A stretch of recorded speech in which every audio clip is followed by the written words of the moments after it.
Hi,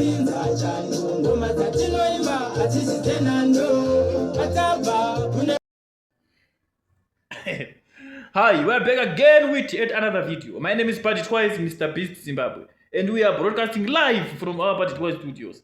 Pano pa Paddytwice tokudzanya nyaya dzese dzikuitika matumano ose enyika nemasaisai ese zvawo emasocial media tinenge hatimire tichimira tichingwafangwafa tichifukunura pese kuti mimi tese kuti mimi mugare muri updated mimi mugare muri updated muchiziva kuti zvinhu zvedu zvinete sei, zvinhu zvedu munyika zvinhu zvedu munyika vanhu vari kuita sei, zvonyadzisa zvese zvonakidza zvosekesa tichichiudzirai panapa nhasi tava nyaya boys makona rimwe picha yacho rimwe picha yacho iro rataisa boys boys abatwa boys mukadzi musikana webasa boys abatwa ichipwirwa boys nemurume panoshandira boys kusango boys is real gentleman zvaitika kuchi kudanga mvura rero kudanga mvura boys kumakomoyo boys uko zvaitika boys